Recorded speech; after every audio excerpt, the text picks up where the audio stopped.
Well, I was not expecting to have to wake up and immediately work on an analysis video, but at long last we finally have the announcement we've been waiting for Six Flags Magic Mountain's 20th roller coaster. Coming in the summer of 2022, introduce Wonder Woman Flight of Courage, the tallest, longest, fastest single rail coaster in the world. Now, I'll be diving deep into everything you need to know about this new ride, but before that, I have an even more important announcement to share with you all. Today is Wooden Warrior Girl, aka Samantha's birthday, so you should all go down in the comments section and wish her a happy birthday before we begin. But anyways, with that being said, let's get into the coaster shenanigans. So Wonder Woman Flight of Courage, the theme alone was pretty much expected. When the Trek and supports arrived on site and were the same colors as those found on Wonder Woman at Six Flags Fiesta, Texas, I think that was already enough of a hint. But it was made increasingly obvious when Six Flags Magic Mountain started to put Wonder What's Next under all of their Instagram posts. Plus, with that rumor that the park was waiting to announce the ride on Wonder Woman Day as recognized by DC, it all just came together so well. The rumor was in fact true, so shout out to Screamscape for the accurate speculation. But not only was the theme to be expected, the layout was too. We know through permits filed that it would follow a near identical layout to Jersey Devil Coaster at Six Flags Great Adventure, which opened at that park just this year. Now, before you start moping and whining about, oh, it's another clone, they ruined Great Adventure's new original coaster, and even for those of you who are complaining about the theme, just shut the hell up. I have so many reasons to defend all three of these things, with the first being this is only the second and probably only time this will ever be cloned. Also, despite what I'm saying, it really isn't even a clone, it's just very similar. The ride here will be slightly taller and also will throw in some additional elements at the end so that it can wrap around the Green Lantern's old station building.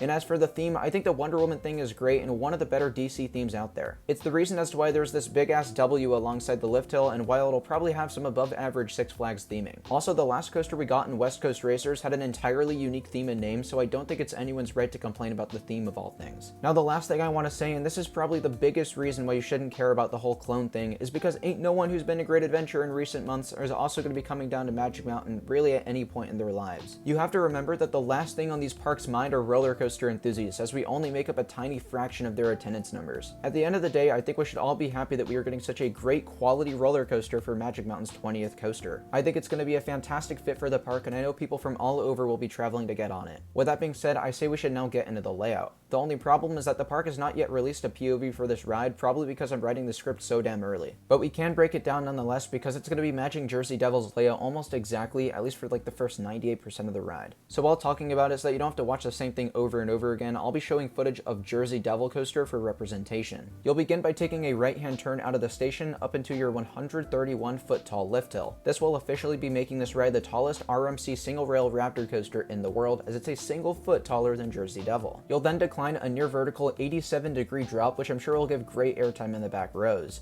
Next is a huge dive loop that sort of begins its dive right when you get to the apex. It's a strange looking thing, but I'm sure it rides really fun. You'll then rise up into this large camelback that is personally my most anticipated element on the ride. If it's taken fast enough, which it sure does on Jersey Devil, I think the hill could give some great sustained ejector airtime. Just after this is another fairly unique element, which is a zero-G stall that really hangs you upside down for a good chunk of time. I'd imagine that entering and exiting this inversion might have the potential for some good whip or maybe even some airtime. Following this stall is what people were calling Jersey Devil's nest or tree or something, but it's essentially a turnaround with airtime going in and out of it. So that looks really fun, but next is a zero-G roll, which unfortunately doesn't look too punchy on Jersey Devil, so I'd imagine it'd be the same situation here. I'm sure it'll still be fun, but yeah, it's kind of just a filler element here. Now, following the roll is something that I know a lot of people won't be happy to see return, as it's a mid-course brake run. But judging how Jersey Devil is running nowadays after it had its little maintenance closures, the trims are not hitting hard at all. I'd imagine and hope it's like this for Wonder Woman because it really can determine how good the second half is. Which, speaking of, next is a compact overbank into a large series of airtime hills back to back to back to back. Some of them are traditional, others are off-axis, and actually Wonder Woman will have an additional hill that Jersey Devil does not have, which looks to be another off-axis hill. The only difference here is that this one is banked significantly further in its respective direction, so assuming the ride keeps up a good pace, you should be getting some good airtime here. Now, to end out the ride, you simply rise up into the final brake run, concluding your 3,300-foot journey on Wonder Woman Flight of Courage. I think this coaster is going to be great, especially now that we have an idea of where to set our expectations after Jersey Devil. So guys, please don't be upset about the lack of originality. It's really not a big deal, and if it makes you feel any better, at least the name is different from the one in Texas. Rather than Wonder Woman Golden Lasso Coaster, it'll be Flight of Courage stuck to the end, which I actually appreciate a lot as a content creator. When I make countdown videos, that kind of thing can get really confusing. It's like how I have to differentiate the two Nickelodeon Universe parks in Minnesota and New Jersey. It's annoying having to remember to do that, so I'm so grateful that there's going to be a clear indicator of which of the two Wonder Woman themed Raptor coasters are different. With that being said, I cannot wait to check out this ride when it opens next summer. You'll definitely be seeing me there when it opens, and it'll be absolutely fantastic. With that being said, I'd love to hear down in the comments if you're excited for this new coaster to come to fruition, especially after all the rumor talk in recent months. It's amazing how fast this park continues to expand. It really makes me feel spoiled as a SoCal enthusiast because Magic Mountain just does not slow down with their coaster additions. But that's all I really have for today. Thank you all so much for watching. I'll see you very soon in the next video. Bye guys.